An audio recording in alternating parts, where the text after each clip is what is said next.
right now.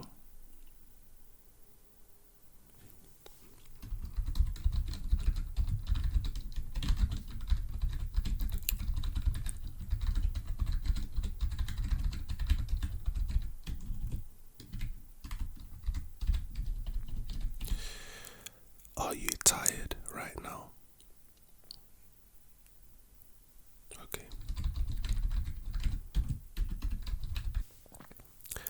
Do you believe in aliens and other extraterrestrial life forms? Interesting. So that was okay.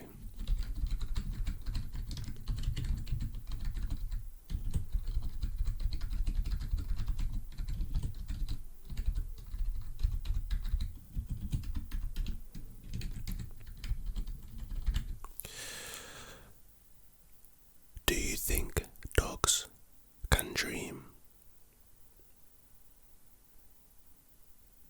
Okay.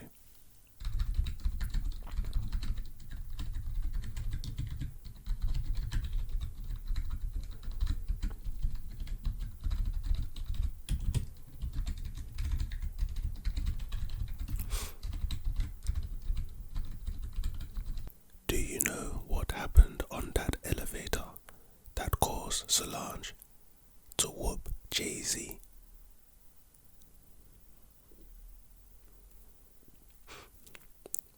Really? Wow, that's interesting. Okay, I'm gonna write that down.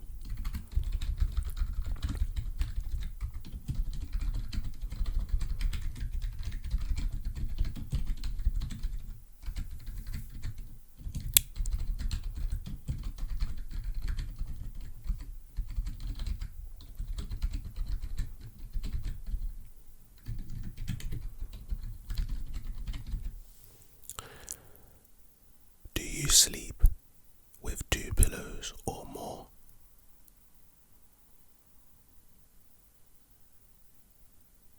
Okay.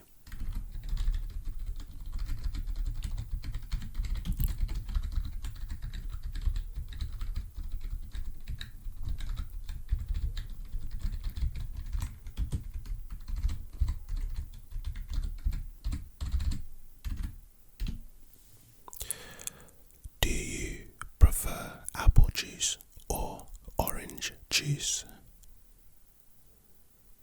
Good choice, good choice.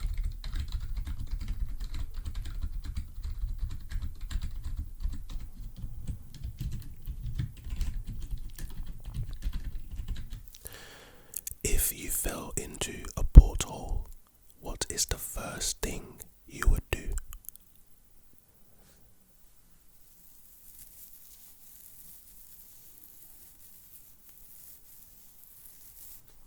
Okay, interesting.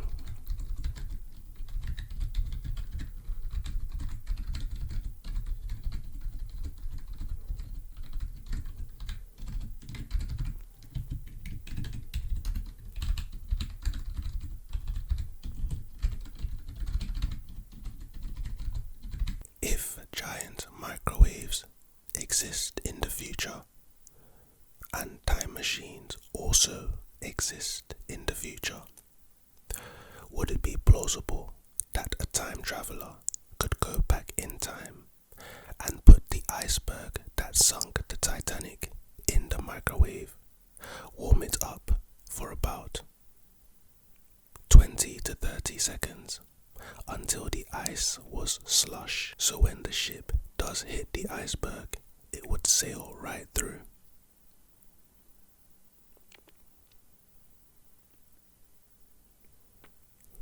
I think we share the same opinion on that one. Let me just write that down.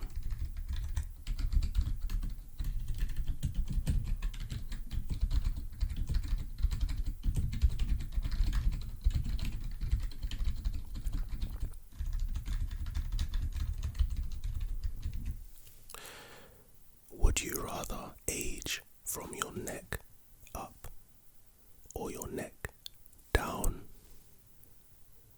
Which means that, I guess, if you choose down, for instance, in the next 20, 40, 60 years, your face will no longer age, but your body will. And vice versa. If you choose up here, then your body at this point, let's say you're 20, let's say you're 35, your body will remain the same, but only your face will age.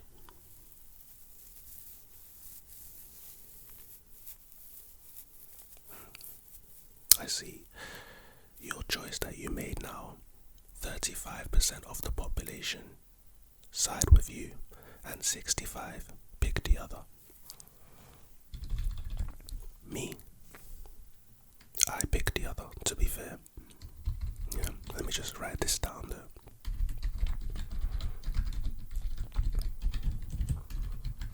Are your eyes getting tired at all? They are. Brilliant. That is, I guess, the goal of this test. Now what I'm going to do is I'm going to close one of your eyes and I'm going to hold up one of my fingers. All you have to do is tell me at which point the finger becomes in focus. So back here it's going to be a bit blurry, and then obviously it's going to come closer and closer and closer until it's in focus, and all you have to do is tell me when that is. Okay, cool. So again, we're going to start back here and you're going to tell me when it's in focus. Focus, cool. Again, still closing that eye. Nice. Again. Finger, look at the tip of the finger, look at the tip of the finger. And tell me when it's in focus, focus, focus, focus. And boom. Now we're going to close your other eye just like this. And we're going to do the same thing on the other side. Look at the tip of the finger and tell me when it's in focus. Just let me know when it's in focus. Boom, right there. Nice. And we're going to do that again. Look at the tip of the finger and let me know when it's in focus. Boom, right there. Cool. Not right here. Out of focus right here, right? Cool. In focus. Out of focus. In focus. Good.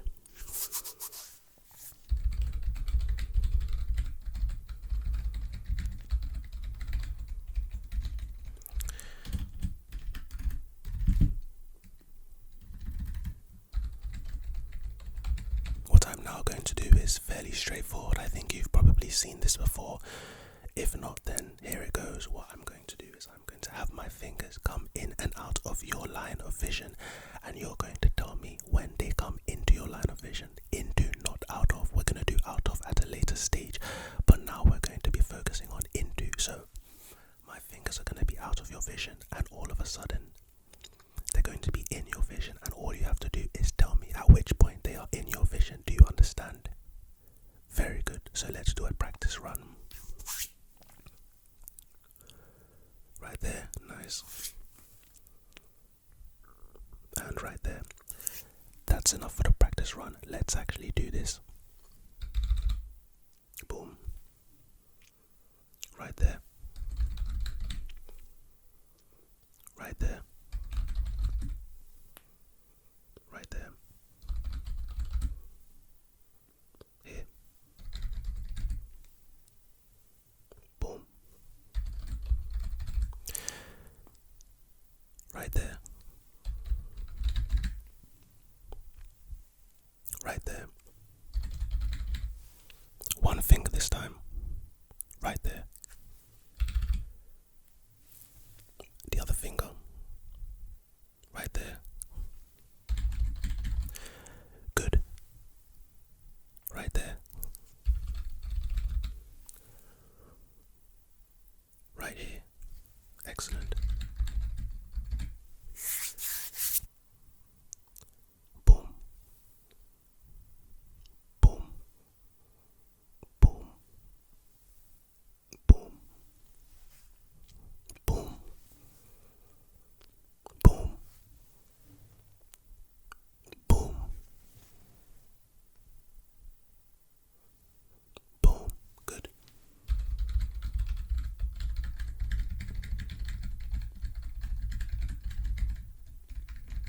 Now, as I mentioned previously, we're going to be doing the same thing, but this time you're going to be telling me when it's left your field of vision. So for instance, you're going to be seeing my fingers in a starting position like this, and all of a sudden they're going to leave your field of vision. You're going to tell me at which point this happens. Okay, cool.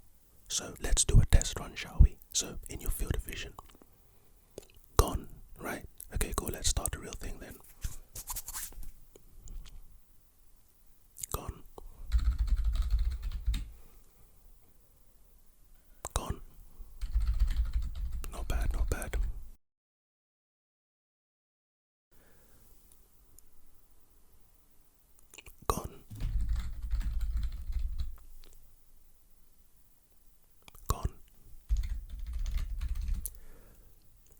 Right here, right here. Look, look, look, look.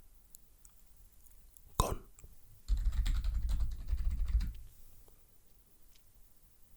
Gone. Both of them.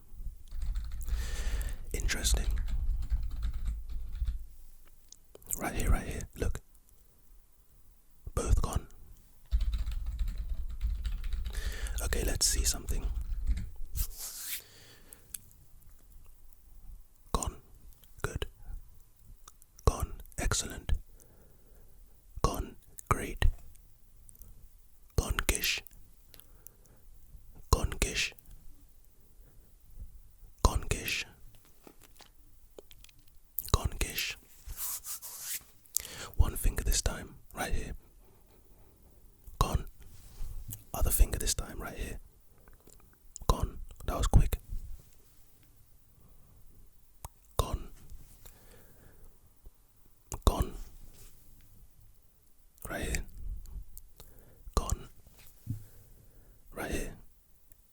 Gone. Okay, cool. Excellent. So this next section, a lot of our clients actually tell me that they really enjoy this section because it makes them feel very relaxed. We play a lot of relaxing sounds. Anyway, I digress. I'm going to explain how it goes. So it's going to be a basic count to dings, right? But also in the background, remember at the beginning in section 1 when I told you that there's going to be silence. Well, there's not going to be silence anymore. You're going to hear an array of different sounds. A lot of our clients say the sounds are very relaxing and very smooth and very, sleep-inducing. Only a few people have ever fallen asleep during an exam, and that's absolutely fine. We just wake you up and we continue, right? But it's pretty much the same as section 1. However, we'll be playing you some nice sounds. All I need you to do is try to focus and count the dings, with the background of sounds, alright? So, we're not going to waste too much time. I think you already know what I mean. So we're going to go right into it. So I'm going to play track 1 right now, and all you have to do is count the dings, alright? So here we go.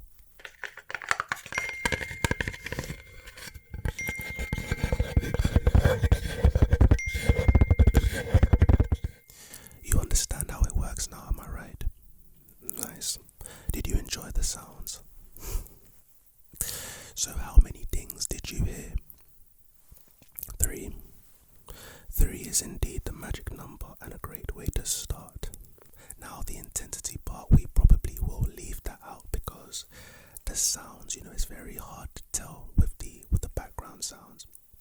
The intensity part was measured very, very, very thoroughly with the first section, alright?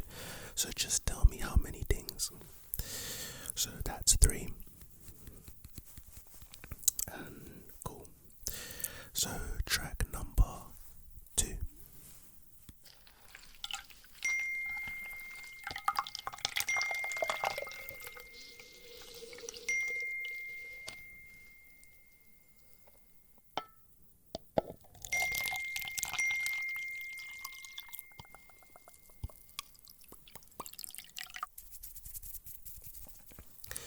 Nice, the track should have stopped now.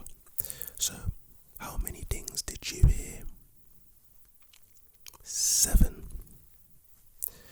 Nice. They say 7 is also the magic number, right? 2 magical numbers. Track 3.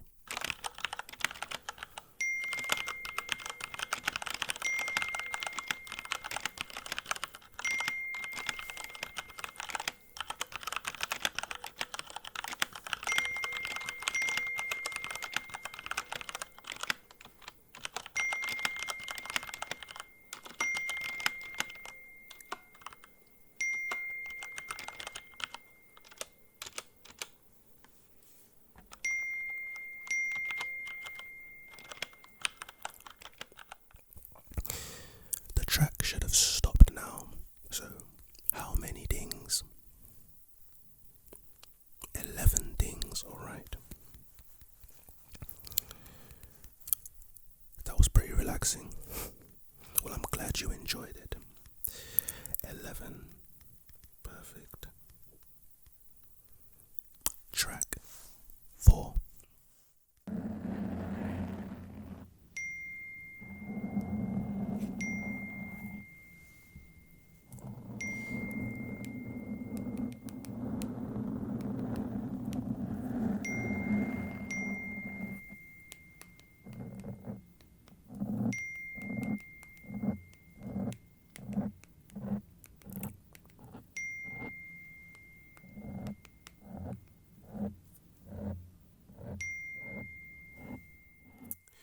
The track should have stopped now.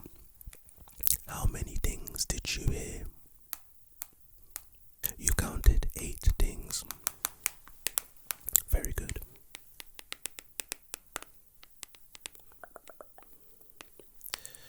And of course, track number 5 is going to play right now.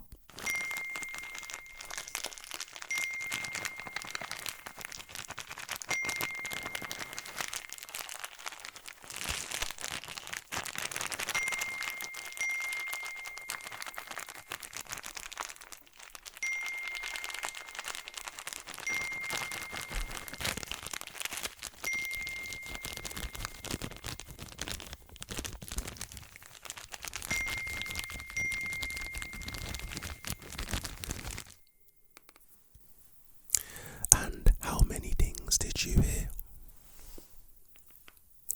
12. Alright. Just compiling data from section 1 and section 2, which will be analyzed in the background. We call it background rendering, to make the results at the end much quicker, I guess.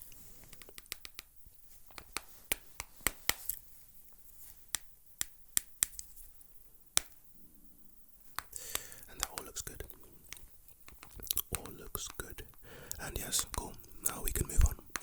So section 3 is pretty much the same as section 2. However, it is a bit shorter, maybe even a lot shorter. The purpose of this is to test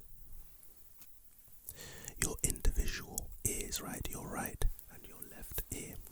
So you'll be hearing sounds and dings, and all you have to do is tell me which ear you hear the ding in. It's not going to be, multiple dings this time. It's going to be a singular. And you have to let me know which ear you hear it in, alright?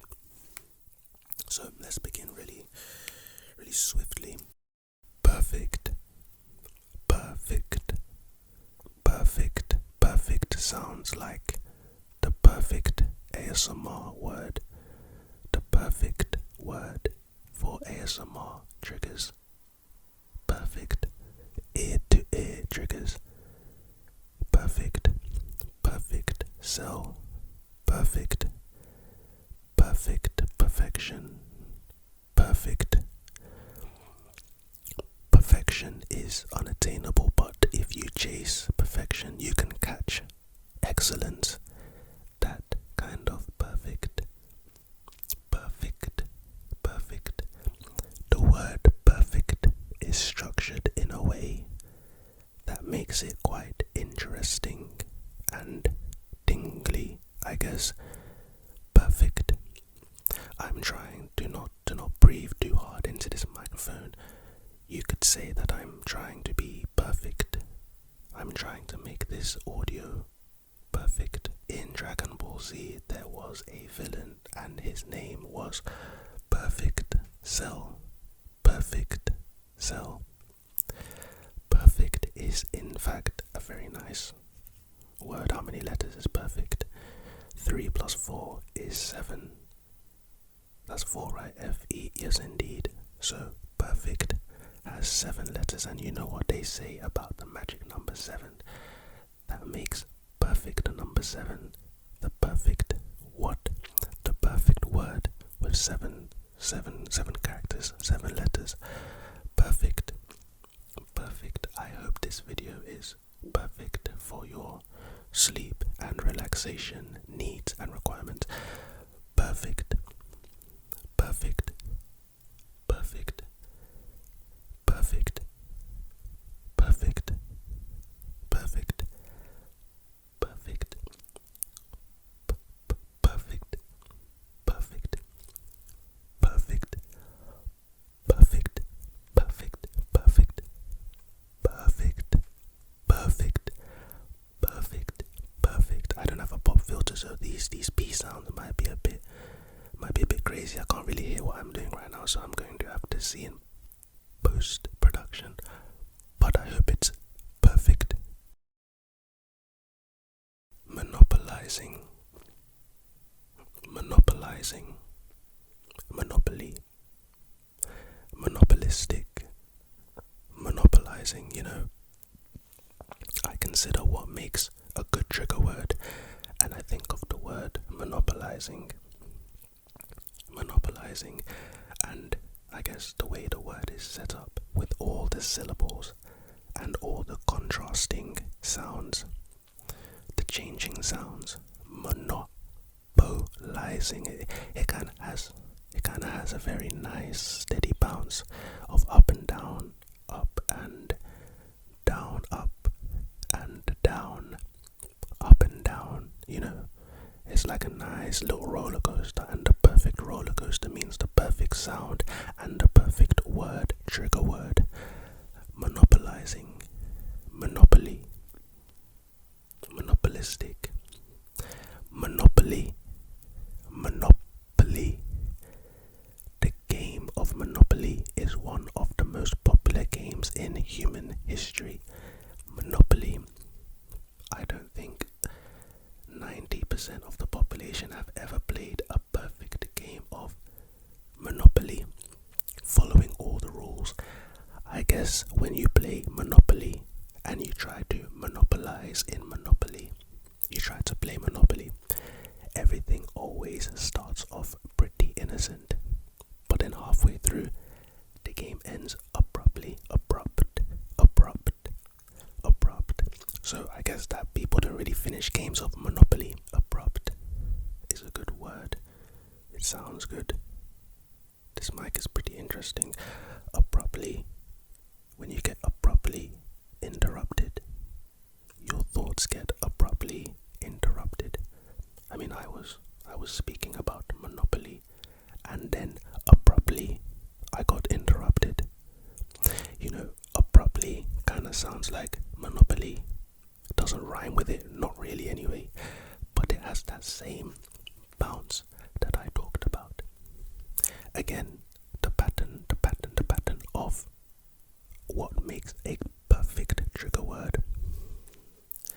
It must be the bounce in combination with the contrast of, the sounds, the vowels, maybe a little bit of alliteration like Peter Piper. That's pretty good. The art of finding the perfect trigger word. It's very artistic, very creative, and it comes from a lot of trial and error. Not really experience, but trial and error. You just say a bunch of words and you pick one. Nipple, nipple, nipple. Why do men have nipples? Nipples, nipples. If we don't have no titty milk. Nipples, nipples, nipples, nipples. Now, obviously, I understand that we are all once female until we're not in the womb, right? But nipples, nipples. Men without nipples would be weird as shit. Nipples, nipples. But you know what's interesting about nipples? They rhyme with stipple. It's pretty much the same setup like I referred to earlier. The setup of the word, the roller coaster of a word. Nipple, nipple, nipple, nipple. I just plugged you like this, and I said nipple. What if? Okay, I'm not gonna say that.